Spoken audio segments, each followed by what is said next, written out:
Big TV భక్తి సమాచారం WhatsApp ఛానల్లో జాయిన్ అవ్వండి. అన్ని విశేషాలు ఎప్పటికప్పుడు తెలుసుకోండి.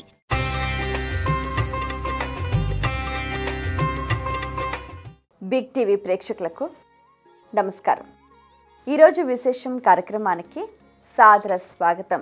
ఈ రోజుకు సంబంధించి చాలా ప్రత్యేకతలు ఉన్నాయి. కర్ణాటక రాష్ట్రానికి సంబంధించిన ఒక గొప్ప భక్తాగ్రేసరుడు, సంగీతకారుడు, వాగ్గేయకారుడు, రచయిత, మహాకవి, స్వరకర్త కనకదాసు జయంతి.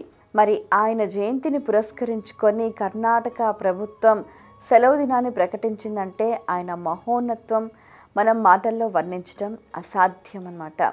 ఆయన చాలా గొప్ప భక్తుడు, వ్యాసరాయల్ని అనుసరించిన వారు. అయితే ఉడుపి శ్రీకృష్ణుడికి కనకదాసుకి విశేషమైన అనుబంధం ఉంది. అక్కడ జాతి, కుల, ఈ వర్ణ విభేదం వల్ల కనకదాసుని ఆలయంలోకి అనుమతించలేదు.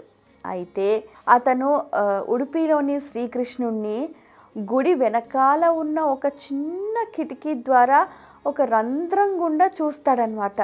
ఎంత విచిత్రం అంటే స్వామి కనకదాసు ఏ వైపు నుంచి, ఏ కిటికీ నుంచి అయితే చూశాడో అటువైపుగా స్వామివారు కూడా మూల విగ్రహం తిరిగిపోయిందనమాట. అంటే ఆ భక్తుడిని అనుగ్రహించాడు. దీనివల్ల మనం అర్థం చేసుకోవాల్సిన విషయం ఏంటంటే నిర్మలమైన మనసుతో, నిశ్చలమైన తత్వంతో, ఎటువంటి ప్రతిఫలాపేక్ష లేకుండా కేవలం ఆ పరమాత్మ ఆరాధనతోటే స్వచ్ఛమైన హృదయంతో మనం ఎప్పుడైతే ఒక అడుగు ముందుకు వేస్తామో పరమాత్ముడు 100 అడుగులు వేసి మన దగ్గరకు వస్తాడు. మనం వేసే ఆ ఒక్క అడుగుకు అంత విశేషం ఉంటుందన్నమాట. సో అక్కడ వాళ్ళు లోపలికి రానివ్వలేదు అన్న సంకోచం లేకుండా ఈ చిన్ని రంధ్రం గుంచైనా నాకు కృష్ణ దర్శనం లభిస్తుందేమోనని ఆర్తితో చూసిన ఆ భక్తుడికి పరమానుగ్రహాన్ని అందించాడు శ్రీకృష్ణ పరమాత్ముడు. మనం గమనిస్తే కూడా శ్రీకృష్ణ దేవాలయంలో ఉడిపిలో కనకదాస గుండి అని ఆ కిటికీ ఒకటి చాలా ప్రత్యేకంగా చెప్తూ ఉంటారు. మరొక సందర్భంలో కూడా రాఘవేంద్ర స్వామి దగ్గరికి అతను చాతుర్మాస సందర్భంలో కూడా ఆవాలు మూటగట్టుకొని గురుదక్షిణగా ఏదో ఒకటి ఇవ్వాలి కదా అని తీసుకెళ్తాడు. అయితే ఆ వ్రత సమయంలో ఆవాలు వాడరు, కానీ ఈ భక్తుడు తెచ్చిన ఆ భక్తి తత్పరతకు మెచ్చి రాఘవేంద్ర స్వామి ఈ ఆవాల్ని చారులో వినియోగించండి అని ఆదేశిస్తారు. అంటే భక్తికి అంత ప్రాధాన్యత ఉంటుందన్నమాట. అంటే ఏంటి, స్వచ్ఛమైన ప్రేమ, పరిపూర్ణమైన ప్రేమ అది ఎక్కడైతే ఉంటుందో అక్కడ పరిపూర్ణమైన ఫలితాలు ఉంటాయి అని ఇటువంటి భక్తుల కథనాల ద్వారా మనకు తెలుస్తుందన్నమాట. అలాగే ఈ రోజుకు సంబంధించి మరో విశేషం ఏంటి అంటే సంకష్టహర చవితి.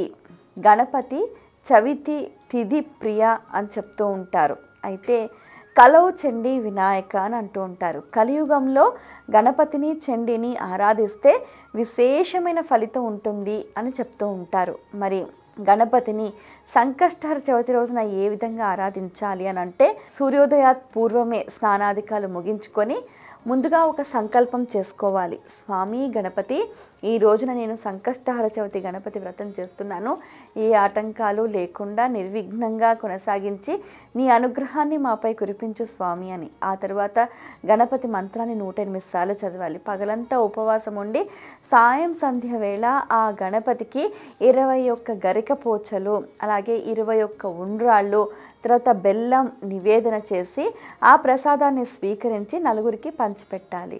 అయితే ఎప్పుడైతే ఈ 21 సంఖ్య అంటే గణపతికి 21 సంఖ్య అనేది చాలా ప్రీతికరం అని చెప్తూ ఉంటారు. అయితే 2 + 1 అంటే 3, అది కూడా మనకు ఒక గురుత్వ శక్తికి కూడా ప్రతీక అని చెప్తూ ఉంటారు. గణపతి క్షిప్ర ప్రసాది, మనం ఏదైనా అడిగితే వెంటనే అనుగ్రహించేవాడు గణపతి. అలాగే గణపతి ఏంటంటే మూలాధార చక్రానికి అధిష్టాన దేవత అని అంటూ ఉంటారు. మనం ఏదైనా ఒక పని చేస్తున్నాము అని అంటే ఒక స్థిరంగా కూర్చోవాలి, కూర్చుంటే ఆ పని అయిపోతుంది. ఆ కూర్చోగలిగే తత్వాన్ని అనుగ్రహించేవాడు గణపతి అన్నమాట. అందుకనే మన శరీరంలో ఉన్న షట్చక్రాలలో మూలాధార చక్రానికి అధిష్టాన దేవత అయిన ఆ గణపతి అనుగ్రహం అంటే ఆ చక్రం యాక్టివేట్ అవ్వాలి. అయితే ఏమవుతుందంటే మనం ఒక చోట స్థిరంగా కూర్చొని చేసే పనులు సఫలీకృతం అవ్వటానికి గణపతి అనుగ్రహం అనేది మనకు చాలా అవసరం అన్నమాట. ఆ విధంగా ఏంటంటే గణపతిని మనం ఆరాధించాలి అన్నమాట. సో ఎవరైతే సంకష్టహర చవితి గణపతి వ్రతాన్ని చేస్తూ ఉంటారో వారికి వారి కోరిన కోరికలు అన్నీ కూడా నెరవేరుతాయన్నది ప్రతీతి. అయితే పూర్వం ఈ వ్రతాన్ని చాలామంది ఆచరించారు. ఋషులు మునులు దగ్గర నుంచి కూడా ఆచరించారు, తర్వాత రాజులు ఆచరించారు, తర్వాత భక్తులు ఆచరించారు. మనం గమనిస్తే దిలీప మహారాజు ఆచరించాడు, ధర్మరాజు ఆచరించాడు, ప్రహ్లాదుడు ఆచరించారు, పరశురాముడు ఆచరించాడు, అలాగే అహల్యాదేవి ఆచరించింది, తర్వాత నలదమయంతులు ఆచరించారు, అలాగే మనకు అరుంధతి ఆచరించింది. ఇలా చెప్పుకుంటూ వెళ్తే ఈ వ్రతాన్ని ఎంతోమంది ఆచరించారు, ఎన్నో ఫలితాలను పొందాడు. ఏంటంటే గణపతి అనుగ్రహం పరిపూర్ణంగా ఉంటే మనం తలపెట్టిన కార్యక్రమాలన్నీ కూడా విజయవంతం అవుతాయి. కాబట్టి సంకష్టహర చవితి రోజున ఆ గణపతి ఆరాధన అనేది శ్రేష్టమైన ఫలితాలను అందిస్తుంది అన్నది ప్రతీతి. ఈ రోజుకున్న మరో విశేషం ఏంటి అంటే 3వ కార్తీక సోమవారం. అయితే ఈ కార్తీక సోమవారాన్ని సద్వినియోగం చేసుకొని ఎవరైతే కూడా పగలంతా ఉపవాసం ఉండి సాయంత్రం శివారాధన చేస్తూ శివాలయంలో ఆ పరమేశ్వరి దర్శనం చేస్తూ దీపారాధన చేసి వారికి ఉన్న దాంట్లో కాస్తంత దానం చేసి ఆ తరువాత వారు అన్న ప్రసాదాన్ని స్వీకరించడం వల్ల ఒక రకమైన ఫలితం, ఆ రోజల్లా ఉపవాసం ఉండి మరుసటి రోజు ఉదయం అన్నదానం చేసి స్వీకరించడం వల్ల మరొక రకమైన ఫలితం లభిస్తుంది. ఏది ఏమైనప్పటికీ కార్తీక సోమవారాన్ని మనం సద్వినియోగం చేసుకొని శివాలయంలో స్వామి ఆరాధన, ఒకవేళ వైష్ణవ సంప్రదాయం పాటించేవారైతే విష్ణు ఆలయంలో విష్ణు ఆరాధన ఎవరైతే ఇలా చేస్తారో శైవులైతే కైవల్య ప్రాప్తి కైలాస ప్రాప్తి కలుగుతుంది. అలాగే విష్ణువులు వైష్ణవ సంప్రదాయాన్ని పాటించేవారు ఈ రకంగా కార్తీక సోమవారం రోజున చేసే పుణ్యకర్మ వల్ల కూడా వాళ్ళకు వైకుంఠ ప్రాప్తి కలుగుతుంది. పూర్వజన్మలో చేసిన పాపాలు ఈ జన్మలో చేసిన పాపాలు కూడా ప్రక్షాళనం అవుతాయి అన్నది కూడా ప్రతీతి అన్నమాట. ఇక మనము ఈరోజు కార్తీక పురాణం విషయానికి వచ్చేసరికి సత్కర్మ ఆచరించటం వల్ల కలిగే ఫలితం. ఇది మనకు స్తంభం నుంచి మానవుడిగా మారిన అతనికి ఒక ముని పుంగవుడు చాలా అద్భుతంగా విశేషంగా చెప్పారు. అప్పుడు ఆ ముక్తిని పొందిన ఆ అతను చెప్తూ ఉంటాడు, అసలు ఈ అరణ్యం ఏంటి, దేవాలయం ఏంటి, నేనేంటి, ఇక్కడికి రావడం ఏంటి, మీరు దీపం పెట్టడం ఏంటి, నేను మనిషిగా మారటం ఏంటి, నాకు ఈ జ్ఞానం లభించటం, ఇదంతా కూడా చూస్తుంటే యాదృచ్ఛికంగా చాలా అద్భుతంగా అనిపిస్తుంది. ఇది కూడా ఇలా యాదృచ్ఛికంగా భగవంతుడి అనుగ్రహం మనకు లభించింది అంటే అది కూడా పూర్వజన్మ పుణ్య విశేషం. మనం ఎక్కడో ఏదో ఒక చిన్నిపాటి మంచి పని చేస్తుంటాం, దానివల్ల మనకి ఏదైనా ఇట్లా దుస్థితి కలిగినప్పుడు దాని నుంచి మనకు బయటపడడానికి పరమాత్మని అనుగ్రహం మనకు అలా లభిస్తూ ఉంటుందన్నమాట. కాబట్టి ఎవరైనా కూడా చక్కగా ఉన్న సమయాన్ని సద్వినియోగం చేసుకుంటూ సత్కర్మలు ఆచరించాలి. అయితే ఎవరెవరు ఏ కర్మలు ఆచరించాలి? ఇప్పుడు మనకు 4 వర్ణాలు ఉన్నాయి. ఇప్పుడు ఎవరు ఏ వర్ణం వారు, ఎలాంటి వారైనా, ఏ జాతి వారైనా, ఏ కులం వారైనా, ఏ మతస్థులైనా కూడా కార్తీక మాస మహత్యం అంటే ఈ నెల రోజులు కూడా సూర్యోదయాత్ పూర్వము, తర్వాత సూర్యుడు అస్తమించిన తర్వాత చక్కగా దీపారాధన చేయటం. ఆ దీపారాధన ఎక్కడ చేయాలి? తులసి కోట వద్ద కానీ, దేవాలయ ప్రాంగణంలో కానీ, ధ్వజస్తంభం వద్ద కానీ, మారేడు చెట్టు వద్ద కానీ చెయ్యాలన్నమాట. లేకపోతే ఇంట్లో దేవతా మండపం దగ్గర చేసినా పర్వాలేదు. అయితే ఇందులో ఎలా చేయాలి దీపారాధన? ఆవు నెయ్యి అయినా పర్వాలేదు, నువ్వుల నూనె అయినా పర్వాలేదు, అవిసె నూనె అయినా పర్వాలేదు, ఇప్ప నూనె అయినా పర్వాలేదు, చివరాఖరికి కొబ్బరి నూనె అయినా పర్వాలేదు. ఏదో ఒకటి భక్తితో మనం ఒక దీపాన్ని వెలిగిస్తే ఆ జ్ఞానము, ఆ వెలుతురు అనేది మనలో ఒక చైతన్య దీప్తిని ప్రకాశింపు చేస్తుందన్నమాట. సో అందుకని ఎవరైనా కూడా కార్తీక మాసం నెల రోజులు కూడా ఇలా ఉభయ సంధ్య వేళల్లో కూడా దీపారాధన చేయటం, దేవతా దర్శనం చేయటం, పురాణ శ్రవణం చేయటము, ఆ భగవన్ నామాన్ని స్మరిస్తూ ఉండడము, ఉల్లి వెల్లుల్లి అంటే తామస గుణాన్ని ప్రేరేపించే పదార్థాలు ఇవి స్వీకరించకుండా స్వచ్ఛంగా శుద్ధ సాత్విక శాకాహారం ఎప్పుడైతే తీసుకుంటారో అప్పుడు ఏంటంటే వారి బుద్ధి, మనస్సు, శరీరము ఏకీకృతమై అఖండమైన శక్తి లభిస్తుందన్నమాట. ఆ సమయంలో వాళ్ళు తీసుకునే ప్రతి ఒక్క నిర్ణయం కూడా విజయవంతం అవుతుందన్నమాట. ఇప్పుడు మనం అంటూ ఉంటాం, ఏమండి మేము ఎంత చేసినా కూడా కలిసి రావట్లేదు, వాళ్ళు ఏంటో ఉట్టిగా అలా చేస్తే కలిసి వచ్చిందంటే వారు చేసిన సాధన అలాంటిదన్నమాట. సో ఎవరైనా కూడా సాధన సాధ్యతే సర్వం అని చెప్తూ ఉంటారు. మనం చేసే సాధన దీనికి మనం లక్షలు ఖర్చు పెట్టక్కర్లేదు, కోట్లు ఖర్చు పెట్టక్కర్లేదు. చిన్న దీపాన్ని వెలిగించటం, ఆ దీపాన్ని దానం చేయటం, మనం శ్రద్ధతో మనకున్న దాంట్లోనే ఏదో కాస్త దానం చేయటం, ఆ చిన్నిపాటి ఫలితానికే అసలు ఎంతో మనకు పుణ్య ఫలితం లభిస్తుందన్నమాట.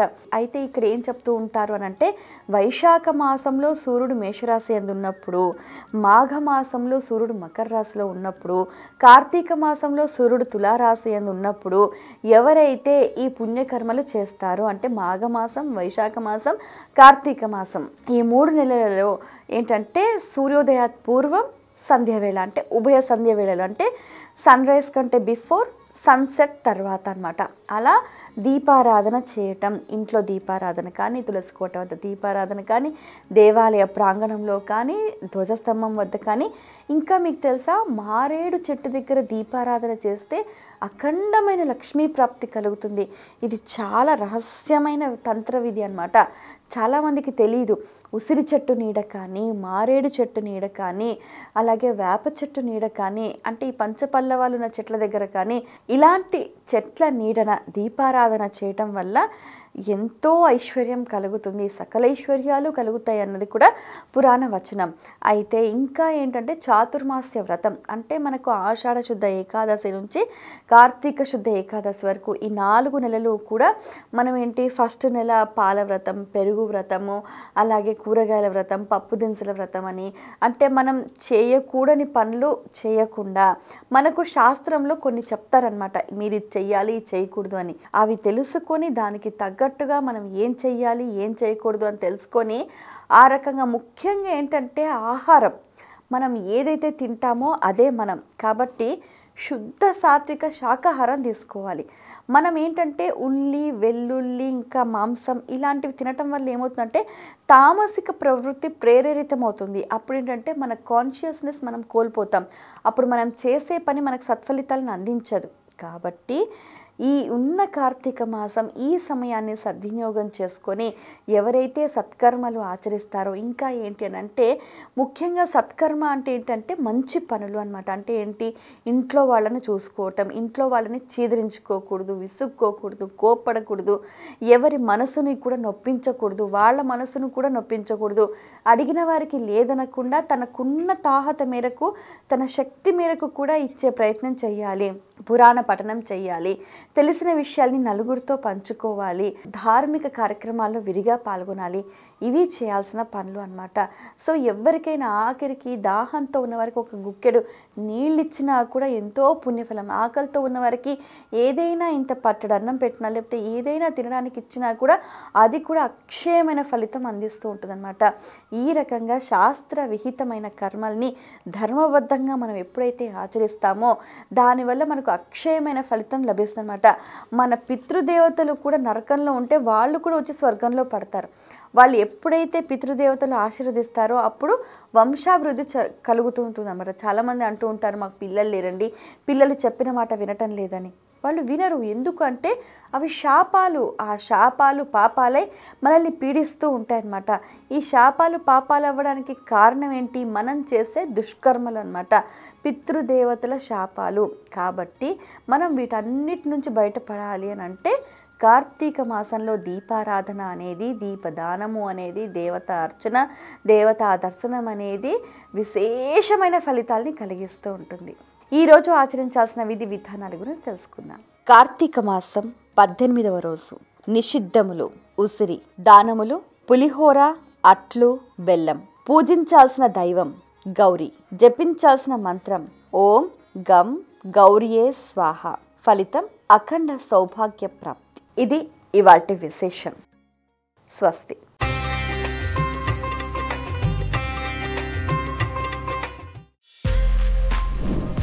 For more videos like this, subscribe Big TV channel.